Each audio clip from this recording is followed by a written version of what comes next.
इस विशेष वीडियो में हम एंड्रोइशियम के विवरणों को देखेंगे। अब एंड्रोइशियम नर प्रजनन अंग है। एंड्रोइशियम में वे संरचनाएं होती हैं जिन्हें पुंकेसर स्टेमेन कहा जाता है। अगर हम इस विशेष चित्र को देखें तो इसमें सभी 4 दीवारें दिखाई गई हैं। पहला है कैलिक्स, दूसरा है कोरोला और जिस संरचना को हम विस्तार से देख रहे हैं वह नर प्रजनन अंग है जिसे एंड्रोइशियम कहा जाता है, जिसमें पुंकेसर स्टेमेन उपस्थित होते हैं। अब अगर हम पुंकेसर स्टेमेन की बात करें तो इसमें 2 भाग होते हैं। पहला भाग डंठल या फिलामेंट कहलाता है और दूसरा भाग एंथर कहलाता है। तो अगर हम एक पुंकेसर को देखें तो उसमें डंठल या फिलामेंट होगा और यहां आप देख सकते हैं कि इस डंठल या फिलामेंट के ऊपरी हिस्से पर एक एंथर मौजूद रहता है। तो ये नीचे वाला हिस्सा डंठल है और इसके ऊपर का यह हिस्सा एंथर कहलाता है। अब एंथर के विवरण की ओर आते हैं।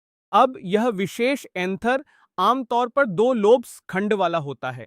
तो यह एंथर 2 भागों में विभाजित होगा, पहला भाग और दूसरा भाग, और इन व्यक्तिगत भागों को लोब्स खंड कहा जाता है। तो इस मामले में हम देख सकते हैं कि 2 लोब्स खंड मौजूद हैं और इसी कारण इस अवस्था को द्विखंडी बाइलोबेड अवस्था कहा जाता है। इसके बाद प्रत्येक लोब में 2 थीका होंगे, तो इस एक लोब में 2 थीका होंगे, दूसरे लोब में भी फिर से 2 थीका होंगे। तो कुल मिलाकर इस एंथर में 4 थीका उपस्थित होंगे और इस अवस्था को द्विथीकस डिथिकुस अवस्था कहा जाता है। तो इस मामले में हमारे पास द्विखंडी बाइलोब्ड अवस्था है, यानी 2 लोब्स, प्रत्येक लोब में आगे 2 थीका होते हैं। तो फिर से इस अवस्था को द्विथीकस डिथिकुस अवस्था कहा जाता है। अब यदि हम इस एंथर में उपस्थित 4 थीका की बात करें तो प्रत्येक लोब में 2 कक्ष होंगे, या हम कह सकते हैं कि प्रत्येक थीका में 1 कक्ष होगा। तो कुल मिलाकर इस एंथर में 4 कक्ष होंगे और इन कक्षों को पराग थैली पॉलन सैक्स कहा जाता है। पराग थैलियां स्पष्ट रूप से वे संरचनाएं हैं जिनके अंदर पराग कण उपस्थित होते हैं। इसके बाद हम एक शब्द स्टैमिनोड पर आते हैं।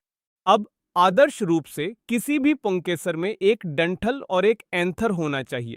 अब यदि कोई ऐसा पुंकेसर है जिसमें एंथर नहीं है तो इस स्थिति में वह बांझ पुंकेसर होगा और इस पुंकेसर को स्टैमिनोड कहा जाता है।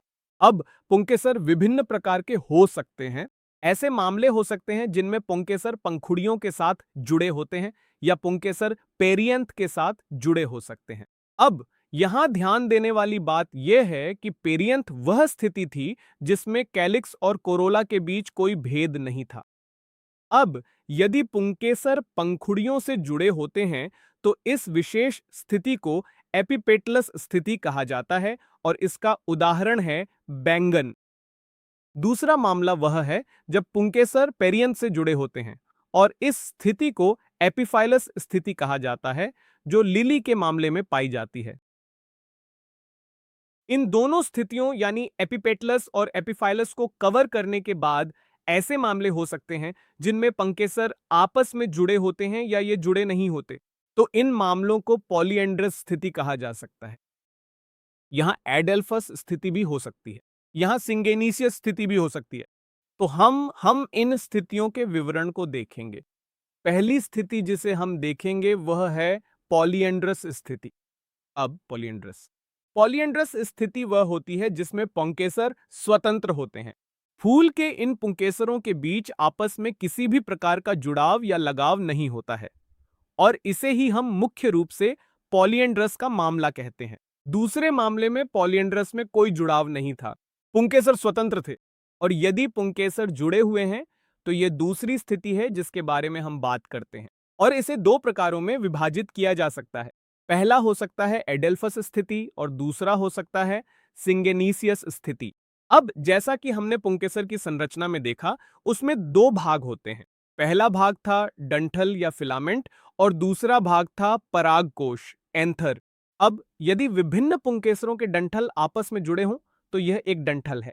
कुछ अन्य डंठल भी होते हैं और यदि ये डंठल आपस में जुड़े हों तो इस स्थिति को एडेल्फ्स स्थिति कहा जाता है। तो डंठल जुड़े होंगे लेकिन परागकोश एंथर स्वतंत्र होंगे। दूसरी स्थिति है सिंगेनीसियस स्थिति।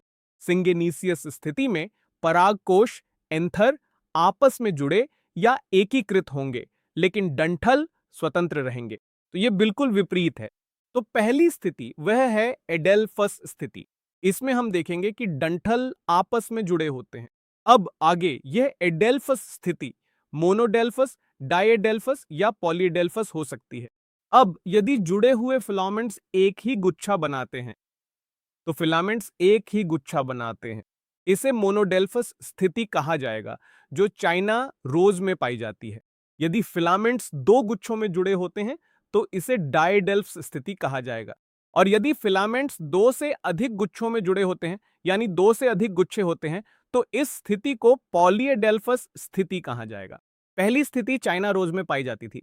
डाइएडेल्फस मटर के मामले में पाई जाती है और पॉलीएडेल्फस सिट्रस के मामले में पाई जाती है। दूसरी स्थिति है सिंगेनीशियस स्थिति। जैसा कि हमने पहले भी बात की थी, सिंगेनीशियस स्थिति में फिलामेंट्स स्वतंत्र होते हैं, लेकिन एंथर्स आपस में जुड़े होते हैं। इसके बाद ऐसी स्थिति हो सकती है जिसमें एक फूल के भीतर फिलामेंट्स की लंबाई में भिन्नता होती है, और इस स्थिति के सबसे सामान्य उदाहरण साल्विया और सरसों हैं।